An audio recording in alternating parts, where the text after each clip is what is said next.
Hey everyone, Brandon here, and in today's video, we are going to cover some lessons that I've learned after running my business, more specifically my 3D printing business for the past 5 years. This video is going to be slightly different compared to some of my older ones, and I plan to kind of release more content just like this, just kind of me scripting out my thoughts, journaling some of the things that I've learned, and then presenting them in this format. So if you guys like this new style or you prefer more content like this, and or if you just want something to listen to while you're working or even making your own project, well, you can just kind of put me in the background and I'm just going to kind of yap along and kind of share my thoughts here. So what I want to do in today's video is kind of break down some key lessons that I've learned after doing this for about the past 5 years. I'm not going to give you any fluff gimmicks or anything that's really non-actionable. The key thing is everything that I'm going to give you, you can literally take action on it today. Like I mentioned, this video is going to be different from my other videos. It's going to be less polished, but much more raw and authentic. So let me give you a background on me. I started in 2020 when 3D printing was more of a niche hobby. So just to kind of quickly show you some images here, this is my first printer. It was an Ender 3, and I would dissect, tear apart this printer, and basically, I mean, I would spend weekends, days, hours just messing with this thing and upgrading it. I think at this time I was upgrading the board and adding a BL Touch, at least from what I'm seeing here.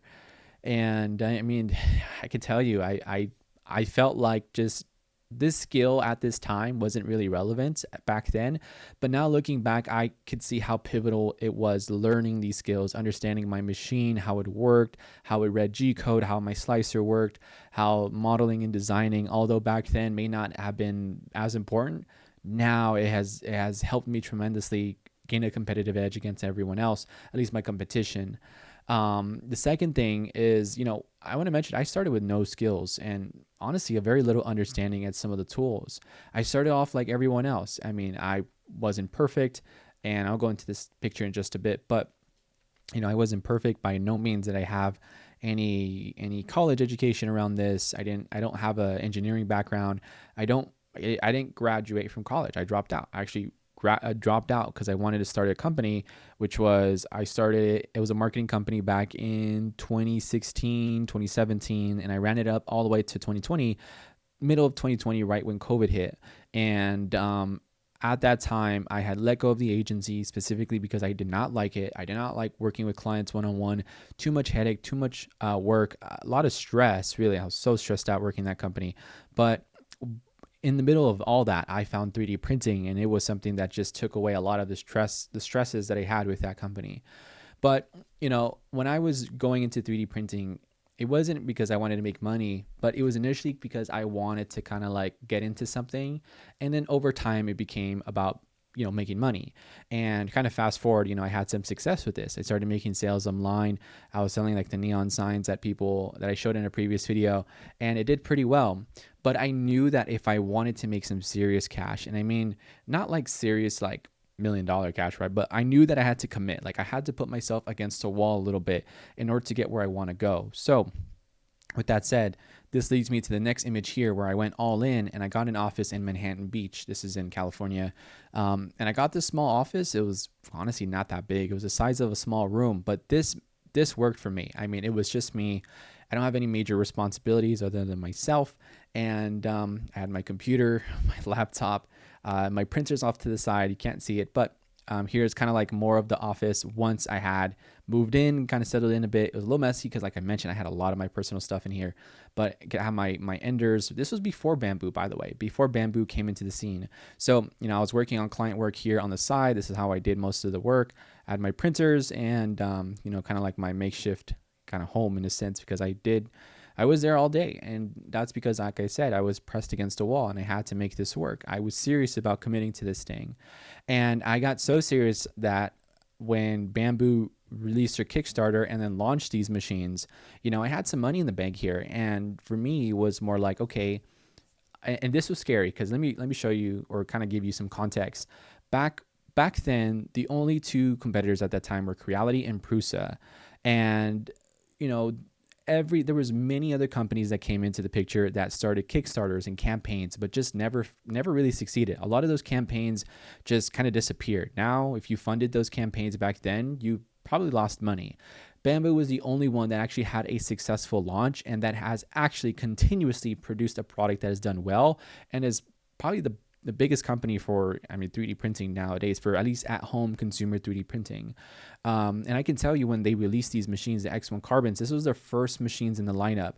To get these machines back then, you had to make a $50 deposit and you had to pay the invoice once they send it to you. So you would pay $50 down and that secured your spot. And then about 2 to 3 days later, they would send me an email saying, okay, you need to pay the $1,600 in order for us to deliver this to you. So I kind of bit the bullet there, and that was scary because I came from an Ender 3. Heck, even if you had a Prusa, which was around $800 at that time, $700, jumping from $800 to $1,600 is a huge jump, especially on a company that no one knew, let alone the fact that you had a $300 Ender 3 and you jump from $300 machines that are $300 all the way up to 6 times more, right? So that was the position I was in, but I can tell you that bet paid off big time. That put me in the spot so ahead of everyone else. And I felt like at this moment in time, I wish I pushed harder on some of the things, because I had a machine that a lot of people didn't have, a lot of people didn't know about, and it was like I had access to something where I can outproduce my competitors, and which I did. I had my TikTok. I grew that so quickly just because this machine allowed me to do that. So that's where I went all in, and that's probably the main thing here. And the moment I went all in, and I'm going to tell you that once I committed, I generated over $10,000 in sales on Colts 3D alone. Just to show you, I refreshed the page here just to kind of show you. Here we are, colts3d.com/sales. You can see total earnings, $12,000, $12,420. That's funny. But you can see over the past few years, I've been uploading designs. We get sales and orders. Today, we're July 22nd. I'm going to blur out some details here, but July 22nd, you can see this is the income being produced. And this is not like a lot of income, by the way, but having an extra $200 to $300, $500 per month, that is, that's just that everyone can use extra money nowadays, right? So that when I committed, my sales grew on Colts. When I committed, I grew a Patreon from $0 to literally $600 in monthly recurring revenue. So let me go back here. Let me show you the custom. Here I am within my Patreon. I'm no longer on Patreon, so please don't subscribe there. But let me just walk you through. So back in November 1st, and I'm put this to the 30th. You can see within a single month, we added $600 in monthly recurring subscriptions. And this was an account that was pretty much dormant. We had some people there, but I really didn't pay attention to it. And the main reason for that was because I was focused on other projects. But once I actually committed to this thing, it kind of blew up pretty quickly. Now, I do want to mention I'm no longer on Patreon because I switched over to school. One thing I really didn't like about Patreon is the fees. They took a lot in fees. So for every $10 I made, they took $1, which is a lot of money, by the way. If you make $100, they take $10. If you make $1,000, that's a lot. They take like 80 something cents. Just to be more clear. So it is kind of a lot, but I really care about reducing these fees as much as possible, which is why I'm on School, because School uses Stripe, and Stripe takes about 2.3%, which is better than the 8% that Patreon pays off or takes away from it. So, but my point with this is all the same. Once you commit to something, you can grow something pretty quickly. I grew this account pretty quickly, and it did pretty well. And you can see this is from October 1st to November 30th. So within a few months, really, it just grew pretty quickly from there. My point with showing you this is that like if you really want to succeed in this, is that you're going to have to commit in some way, shape, or form. I've landed partnerships with companies like Autodesk for the toolbox design. It's already on this YouTube channel. You can check it out there.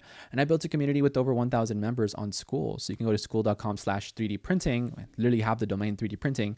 And you can join our community there. I'll leave the link down below in the description if you guys want to check that out. If you're serious about learning how to design and sell, that's going to be perfect for you. But my main point with this video is to show you, like, look, I've sold physical products. I've sold STL files. I've sold memberships. Right now, I'm still currently selling memberships. I've sold communities. I've sold I mean, I've sold consulting, like with, for example, Autodesk. That was a big project. I mean, can't disclose how much I made from that, but it wasn't small money. I mean, it really is like, I'm telling you, like if you just commit to something and you stick with it, it happens so quickly. Now looking back, it was really hard because I was working in this office, and just to show you, I was in this office all the time, day in, day out. I would go there at 6 a.m. I'd leave at 8. Like I did not see any sun other than lunchtime. Like that's how ruthless I was about it. But I was ruthless about it because I was making up for the inexperience I had of running a business, and more so like running the inexperience of not knowing what actually moves the needle forward. Now I know what moves the needle forward. And with all that said, I know that's a long-winded context, but I want to share some personal lessons and truths that I've learned, truths that I believe that can not only make an impact on your life, but can truly change the way you see business and success. This video might offend some people. It might inspire some people, but the goal with it is the same. It's to reach as many people as possible. So with that said, let's begin. Now, the first major thing that really helped me out a lot is cutting out all distractions and becoming 1% better. So probably one of the biggest things that kept most people from success or achieving the goals that they want to achieve is the distractions that keep them stuck and where they are right now. And this applies to wherever you are in life. Just any sort of distraction, seriously, like your phone, the apps, the content you consume, how you spend your free time. And the brutal and honest truth is that kind of most people are really just distracted. They say they want something, but their actions say otherwise. For example, I can't tell you how many times someone tells me or messages me or DMs me on Instagram. They're like, oh, I want to build a 3D printing business. But, their screen time on their phone is like 12 hours. Or they say things like, oh, I want to learn how to design, but sitting down at my computer is too hard or intimidating. Well, most of the time it's because people don't actually attempt it. And if they did try, it's usually for like less than 10 minutes because they couldn't figure it out right away. Or they say things like they want to make more income, but then they're too afraid to invest in a program or coaching or mentorship or something that's going to help them. And truthfully, like if you want to compete in any business, you're going to have to put yourself out there. You're going to have to invest time, money, energy, and resources. So, and just my personal opinion, when I see videos on how to start businesses, most people want to hear things like, they want to hear like top 10 niches, right? They want to hear like the best products to sell, or they just want to hear like what's the newish automation for 3D printing products. Like for example, the one of the newest ones I've seen is like automatic 3D printing for print farms, right? In my personal opinion, that has existed for such a long time, but it seems like it feels new because majority of the market is only used to what is currently now, but automated 3D printing has been like a long time thing. So just my personal sense. But my point with this is all the same. Like people want to hear what sounds good, not what they actually need to hear. So while most people's attention is focused on consuming more and more, hoping that they'll find some golden nugget, honestly, I'm here to break this. Like most of the info you find online is fluff. It's really not meant to get you closer to your goals. It's actually meant to just grab your attention and keep you hooked. Hence the reason why videos like top 10 niches to sell or profitable products to sell, it's very like surface level things, like things that, yes, someone would give you a list of 10 different things that you could possibly sell, but you end up taking no action on any of them because you might think one of them might do better than the other. Like you have shiny object syndrome in a sense. Basically, you just don't know what to pick because there's too many options, and because there's too many options, you feel overwhelmed, and because you're overwhelmed, you end up watching just more videos thinking that's going to solve it for you. Like that's just the main thing of this, right? And truthfully, it's actually doing you more harm than good. And if there's a product or niche that's truly profitable than another, everyone would be doing it. But honestly, what really business is at its core, it's just finding a problem and then creating a product or service that solves that problem.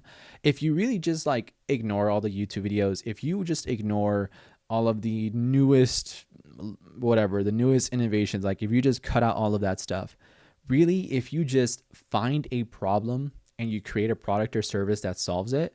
And keep in mind, you don't have to reinvent or create a new product, by the way. You don't have to create a new service. You can take an existing service and just make it your own. You can take an existing product, tweak it just a bit, make it unique and different in some way, shape, or form, and then sell that. And that would be just enough as like if you're starting a business.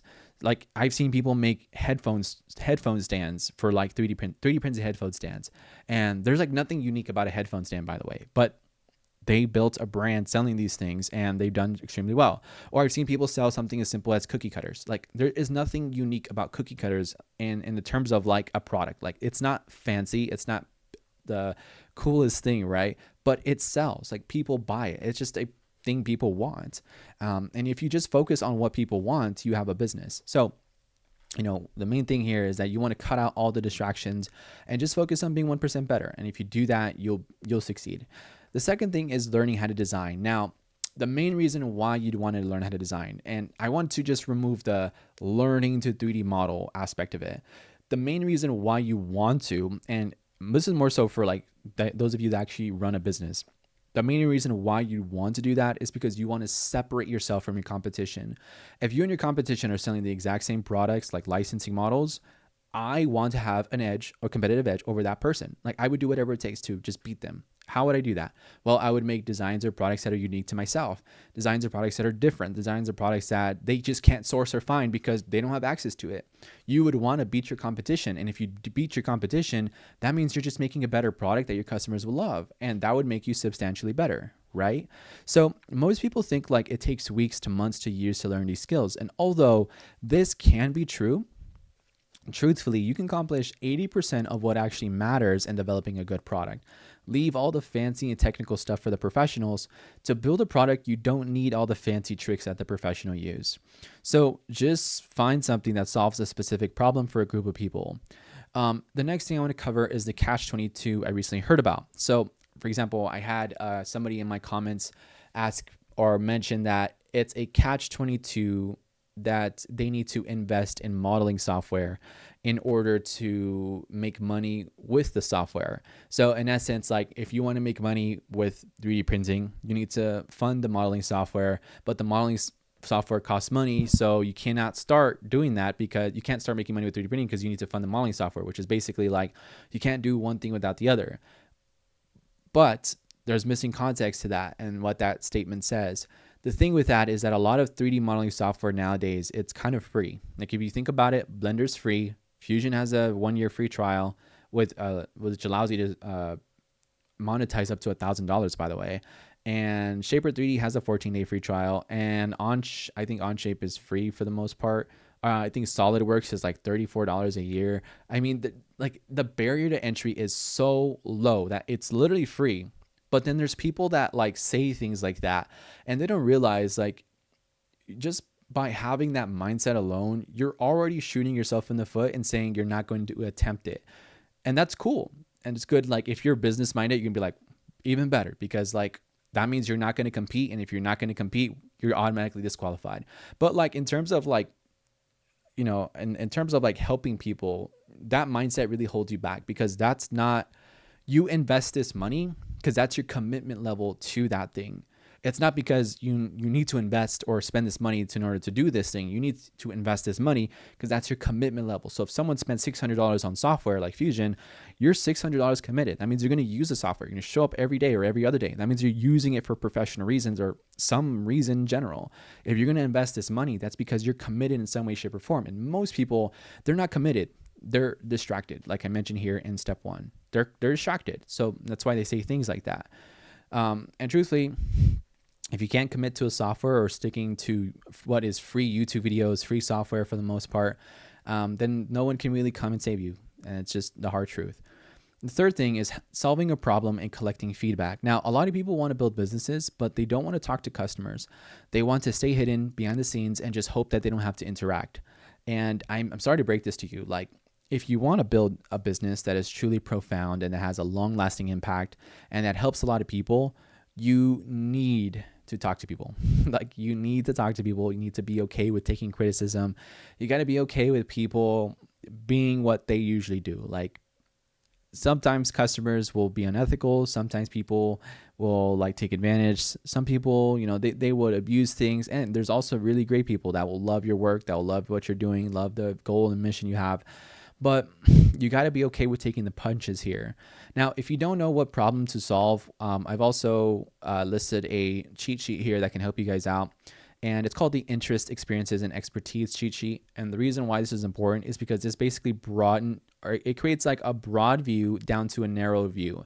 So you have interests, experiences, and expertise. And the cool thing about interests or this chart here is that interest can be very broad. Like everyone can have a related interest, but no one can have your own experiences, or they could, but somewhat similar ones, but then no one can have your expertise, your knowledge about something, because you're very good at that thing. So if it's golf, write down golf. And if it's gaming, write down gaming. If it's, if you're into tech, write down tech experiences. Maybe you have a Windows, your experience is that you've upgraded or modded a computer before, or you built a PC. Or experiences could be like, maybe you play golf and, your swing is good. I don't play golf, so I'm not too sure about the terms. Or if you play Call of Duty before, your experience is that you've gotten a Moab several times in a few games, right? Like that's your experiences. Your expertise is that you know how to drop shot. Your expertise is that you know how to play a sport. Your expertise is X, Y, and Z. So the main point with this is that this helps you kind of narrow down what you're good at, what you know, and the things you like. And then from there, you can kind of find other problems that people would want. So like if you're really good at, just thinking of a few examples. Let's just say you're really good at basketball. That's an expertise. Let's just say you're really good at shooting 3-pointers. Well, your expertise of shooting 3-pointers is a skill that people would want to learn. People will pay for the fact that they can shoot 3-pointers like you. So you would use that expertise that people would want, and then you sell it. You package it up, make it presentable using words, and to do that, you can sell a product or service, right? And the same thing for 3D printing. If you're into woodworking, I've seen people make custom things for woodworkers. Your expertise in woodworking, you make a product specifically for your things that you discovered or learned, or things that are hassles, and then you repackage it so someone else can also use that, right? So that's my main point with this. And if you haven't done that already, go ahead, just take out a piece of paper, jot it down, and seriously, take 15 minutes to do this. The people that don't do this, don't wonder why you're stuck or you're unsure. Like seriously, you have to do it. And I also want to give some examples here. For example, on the feedback side, when I was building 3D printing school, back then it was called 3D printing community. Then it switched to 14-day challenge, and then it switched to 3D printing school. Literally every single member that I met, at least in the beginning, I had one-on-one calls with. I talked to them, I spoke with them. There's a lot of people that were, they were grateful for my time. And then there was some people that are just like, they kind of like lack the social skills or awareness to like, be like, hey, I'm trying to help you and you're here on this call. I don't even know why you're here. Like 3D printing, if 3D printing isn't serious to you, I'm not sure why you're on this call. But the point was like, I get feedback from those people and feedback from everyone, regardless of what their intention was in the beginning, or at least on that call. And I can tell you from the positive feedback and the very negative feedback, it gave me a lot of insight as to the type of people I want to work with and the people that I don't want to work with. And this gave me clarity on the product I need to make, the customers that I wanted, and as well as the community I need to build, even if it's not like the most engaged or like, like I've been in groups before where like there is a lot of engagement, but all the engagement is like toxic. Like someone would say something, they would ask a question that's probably simple, but then the following responses are like just getting attacked. Like it's insane. But in our community, it's more like there might not be someone saying something every single day, but when someone does ask a question, everyone comes in and answers it. And it's just like, that should be what engagement is. It's not just farming the most amount of engagement and making it look more engaged. Rather, it's like people come in and when they have something to say, it's because there's some meaning and weight to it rather than just a bunch of, fluff, right? And that's my point with this. So, and that feedback really helped me out a lot. It really helped me make a lot of mistakes and also make the right moves to move the community forward. Then the next thing I want to cover here is not only do you need to know how to solve a problem and collect feedback, well, how do you actually go ahead and make your first 10K with 3D printing? So by 10K, I just mean like 10 grand, right? Not 10 grand per month. That's a different video for another time. But my video, or the video that we're covering here, is like how I made my first 10 grand per month. Really, it's just kind of like, how to break down what it means to make 10 grand per month. And I'm just going to kind of give you like surface level. So let's break down this number. 10 grand per month is $333 per day, $13.50 per hour, 22 cents per minute. So instead of looking at like the big top goal, because most people look at the goal like in a very big kind of level, right? You want to chunk it down into bite-sized pieces that are digestible and understandable for the most part. Now with this understanding, what are the skills you need to make to have or make that much money per month? So I really want to emphasize here, like, what are the skills you need to have to make that much money per month? Because you need skills. You can't just be like skillless and someone who doesn't have some expertise in anything to make money. Like, it just doesn't happen. Even if it's like labor, it's still difficult. Like, you need a skill set that someone else can't just have. So I like to refer to this chart because this helps me understand what to focus on if I was just getting started. So in any business here, and I went ahead of myself here. So for example, when you're first starting a business, everyone starts off at level 1, right? So this is level 1. Your knowledge on sales, marketing, and finance is so limited that you have no idea what moves the needle forward. But in order to make that money, you need to increase your skill sets that allow you to make more money. So you get better at marketing, get better at sales. And when you make more sales, you make more money, and being able to manage that money makes you a better business person. Same thing for, as you start to grow and expand, as you make your first $1,000, then you make your first $10,000, and then your knowledge around sales, marketing, and finance expands as well. And this is applicable if you're just getting started. And the main thing you want to focus is on sales, marketing, and finance. Those are the 3 main things. Anything else is distractions. A logo, a fancy website. I've seen people, they spend weeks to months just learning how to design something. They say they want to make money, but then they get legal before they made any money. So it's like, I had people that like tried to trademark or patent something, but way before they've actually ever launched something. So like, it doesn't make any sense. So my point is that you want to sell a product. Yes, you want to protect your product. But my point with this is like, your initial goal is to get these skills up as fast as possible. And that's how you're going to make your first $10,000 with 3D printing. And if you don't do that, if you don't get these skills up as fast as possible, you'll only be limited to whatever sales you're making right now. So if you're making no sales, that's because you have not acquired the skills that allow you to make the sales you want to make. But if you are making those sales, well, that's because you have these skills. And if you don't have them, well, you're at level 1. And the game starts to change a lot once you start making more money. So once you start making more money, for example, then it expands, because now what you had or before had sales, marketing, finance. Now, when you actually start making some money, you need to get legal, because there's going to be people that want to take some of that money away. There's lawsuits, there's customers, refunds, chargebacks, disputes, all that sort of stuff. Then you have operations. How do you manage a business? How do you set up the right structures and systems? How do you make sure things don't fall apart? How do you, what's the admin tasks that need to be done daily? What's the accounting look like, right? Then hiring, at some point you need to hire, assuming you manage a physical or print farm. What does hiring look like? What's the processes? How do you onboard new hires?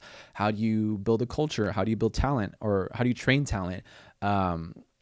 This is all. And if you're not there yet, this is going to go right over your head. But like, if you're there and you're already making the money you want, and maybe the next step is hiring and all these things, these are skills you have to learn, and you just cannot skip this. Like, you have to do it, especially if you want to scale it. Now, for the most part, there are some unicorns where you don't need to hire people to make more money. But for the most part, most people won't fall into that category. So my point with this is like, you want to stack skill sets that allow you to make your first 10 grand. Then what you want to do is just pick a path that works best for you. So there are many ways to make money with 3D printing. There's not really a one size fits all, and you don't have to squeeze yourself into one niche or category. My main point is like, if you want to sell physical products, then e-commerce is your main gig, and you're going to want to learn e-commerce, which is sales, marketing, and finance. That is what selling physical products is, e-commerce. Or what about STL files? Then digital products are your main gig. STL files are essentially a digital product. That's a product that someone downloads and they have access to it right away. And then if you want to sell subscriptions like commercial memberships to get access to your designs, well, now you're selling community. So most people think they're selling subscriptions to their designs, but what they're actually selling is community. And the reason why I say community is because you want to keep those members from canceling as much as you can, reducing churn, reducing, customer complaints or issues or whatever that looks like. And that's essentially what you're selling at its core. If you want to sell consulting or custom design work, then service agreements are going to be your main gig, doing custom design work, designing prototypes, whatever that looks like for you, that's kind of like your main thing. And the cool thing about this is like, like I've shown you, I'm a prime example of this myself. You know, I've done it all. I've done all of those 4 things. And I can tell you that you can do all those 4 things at once, or you can do them, or you can just do one. Like, it doesn't matter. But I can tell you that if you want to focus on something, you need to like go in on that one thing first. And once you go in on that thing, you can pick and choose whether this makes the most sense for you. So for example, now in the beginning, I started selling physical products. Then I shifted to selling STL files. Then I shifted to selling memberships and communities. Now I'm back to selling physical products. I want to build a physical product that I actually care about and actually document that process and show you guys like, hey, look, I did this. This is pretty easy to do. But the context is like, I've documented it and I'm not afraid to share it. And if I did it, you can do it too. Like, there's really no excuse even for someone in my position. So, you know, picking a path isn't always linear. It's usually based off of your own experiences in life that push you to pick that path. And just like I said, you know, when I first got started out selling physical, I was designing, printing, packaging, and mailing everything out myself. I remember the days like I would rush to the USPS like right before they would close, and I would be like sweating because it was hot middle of summer. And I mean, I had like bags full of stuff I had to mail out. And I can tell you, I mean, you remember these things. And I was only stuck selling physical because I didn't know the other skill sets I needed to grow this business. But once you learn how to design, and once I started sharing my own models, getting paid from those things, it was like a light bulb for me. I was like, wait, I don't have to sell physical products as much because I can just do the exact same thing with digital models and make just as much selling physical, which is a very cool thing to say. Now, what would take me several orders in terms of sales and time just took me the upfront cost of designing that model and just publishing it. So with that said, that pretty much wraps up today's video. Those are a couple of key lessons that I've learned. There's so much information that I just packed into this that I feel like I was just yapping for the past hour, half hour. But my main point with this video is like, if you're starting from scratch, if you don't know what to do, if you're overwhelmed, stuck, or concerned, or confused, join 3D printing school. I mean, it's not about the courses. It's not about any of the material. It's about the commitment you make to yourself and talking to people who are doing what you want to do.